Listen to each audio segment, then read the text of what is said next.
As soon as the Ukrainians received a fresh batch of long-range missile systems, they quickly used them to attack a Russian military airfield in Crimea and previously unreachable the port city of Berdyansk, which is on the Sea of Azov. Thus, the Russian army generals are urgently moving the most attractive targets to the rear, as Ukraine now has ATACMS, with a combat range of up to 185 miles. As always, the number of missiles provided is limited. So the question arises, what are the main targets that Ukrainians will identify for themselves, and will ATACMS be able to change the course of the war in Ukraine?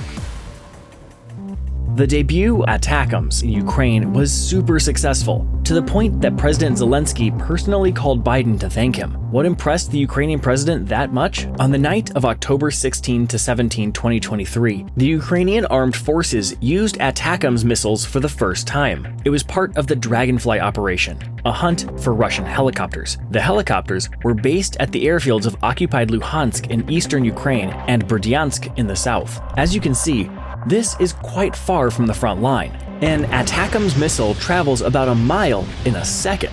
Oryx confirmed 9 destroyed Russian helicopters, 7 Ka-52 and 2 Mi-8. Another 8 Ka-52s and 7 Mi-8s were damaged. The wings of the Ukrainian Dragonfly also hit special airfield equipment and ammunition depots. This is evidenced by the secondary detonation that lasted several hours. Russian losses from the strikes amounted to at least $60 million. At the same time, the cost of one unmodernized M39 or M39A1 missile with a cluster warhead is about $1 million.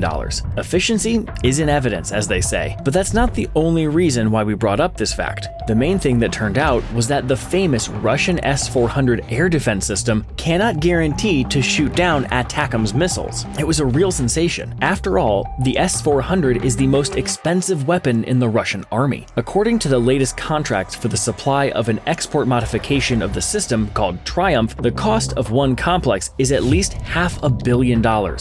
A good target, don't you think?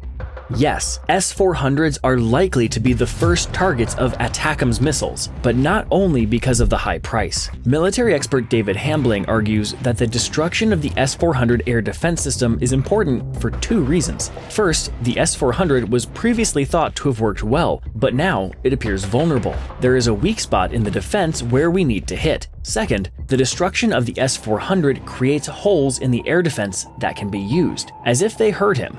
On April 17, 2024, the AFU launched a highly effective strike in the Zonkoy region of Crimea. The attack by ATACMS missiles destroyed 4 S-400 launchers, 3 radar stations, an air defense control center, and airspace surveillance equipment Fundament M.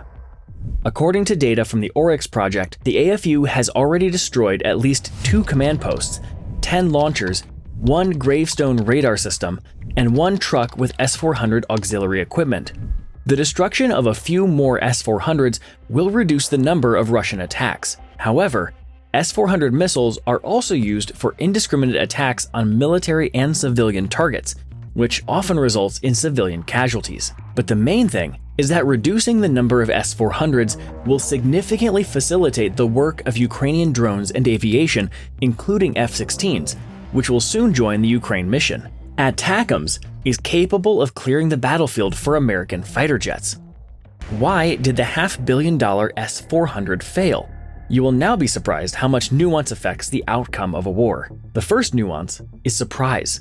How many battles were lost because of it? Usually, Ukrainians strike at a distance of more than 50 miles with Storm Shadow/Scalp air-to-ground missiles. An airstrike takes several hours to prepare. However, ATACMS missiles are launched from HIMARS and MLRs, mobile multiple launch rocket systems. To prepare them for launching ATACMS, you just need to change the transport and launch the container. It looks the same as the one for GMLRS missiles. This allows us to better camouflage the launch preparation process. The deployment time of such installation is about 5 minutes, and the coordination of the targets are entered before the launch. A few seconds after launching the ATACMS missile, a second nuance no one expected appears. The fact is that ATACMS is based on a classic ballistic missile, but the main difference between the guaranteed destruction of a ballistic missile is that it must be destroyed at the acceleration stage, which lasts tens of seconds. When the ATACMS missile is already falling on the target, the anti-missile hit does not affect its trajectory because the missile falls at an angle of about 90 degrees relative to the surface. There must be a kinetic interceptor missile that will hit the target accurately, otherwise the ballistic missile will still do its job. Russia does not have such missiles, or enough of them. This weakness of the Russian advanced system surprised experts. The S-400 is actually a very cool air defense system that greatly hinders Ukrainian air operations. The complex includes several launchers, but the brain and heart of the Russian system are the 55K6E control station and the 92N6E radar complex, which is known as the gravestone in NATO classification. The control station is responsible for automating operational work and is the point where information is received not only from its own, but also from interacting sources. The gravestone radar system can guide up to 12 missiles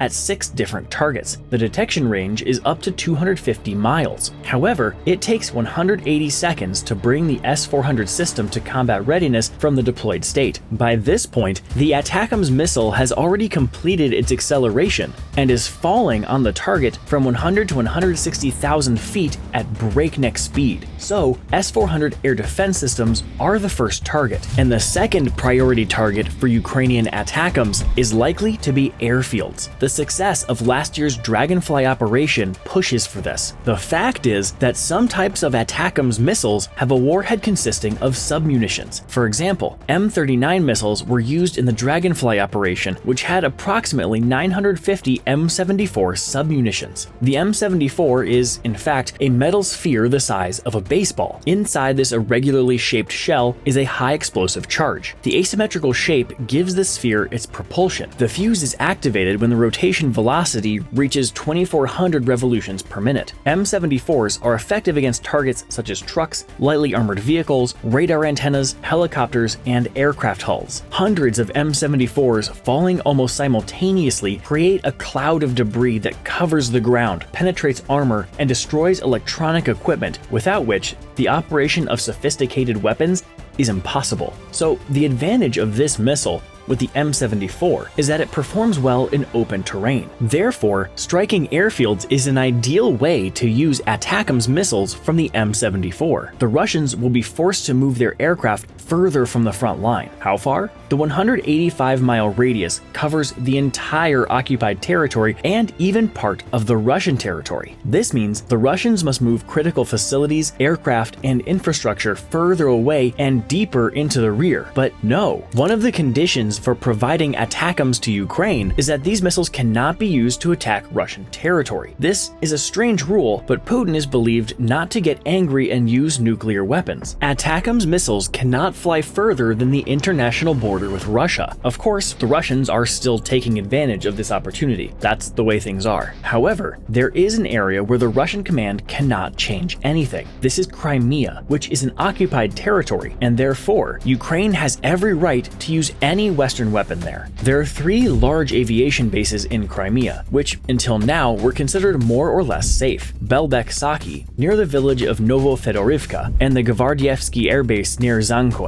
Ukrainians attack them from time to time, but the intensity of the attacks is low. Now, all of them are under ATACMS attack, and are becoming as dangerous as the airfields in Melitopol and Berdyansk. It is impossible to replace the airfields in Crimea, so the Russians will have to act in a very stressful mode. Either they have to withdraw their planes, which means failure, and Sevastopol is home to the headquarters and the base of the Black Sea Fleet. All this is also under attack by ATACMS. The ATACMS missile must carry special brilliant anti-tank or BAT smart submunitions to defeat armored vehicles. But if we talk about a 185-mile combat range, Ukraine most likely received ATACMS missiles with a 500-pound WDU-18B unitary high explosive warhead. These missiles are designed to destroy fortifications and bunkers. They can also target ammunition depots, Russian command posts, and ships. After these attacks, the Crimean Bridge, which is one of the main logistical arteries for the Russian army in Crimea, will fall into the lap of the Ukrainian command like a ripe apple in a garden. Russia's lack of air defense and aircraft in Crimea will automatically clear the way for more massive missiles available to the Ukrainian army to reach the Crimean Bridge. Only after the destruction of the bridge will it be possible to say that Ukraine has won the battle for Crimea.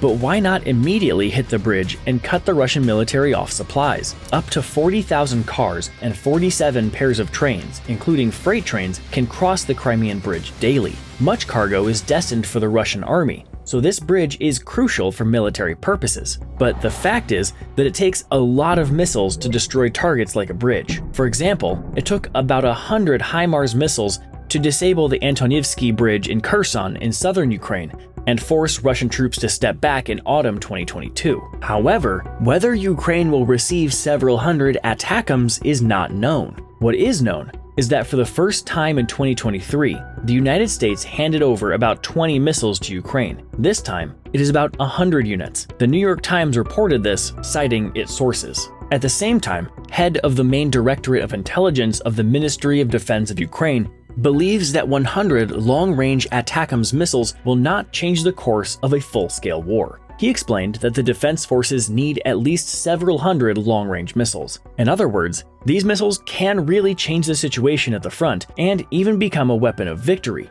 provided there are a large number of them. This is confirmed by previous experience. During Operation Iraqi Freedom in 2003, more than 450 missiles were fired. As of early 2015, more than 560 ATACMS missiles had been used in combat. This means that the US Army Command also understands that the number of ATACMS matters. But will the US political leadership take this step for Ukraine? Share your thoughts in the comments.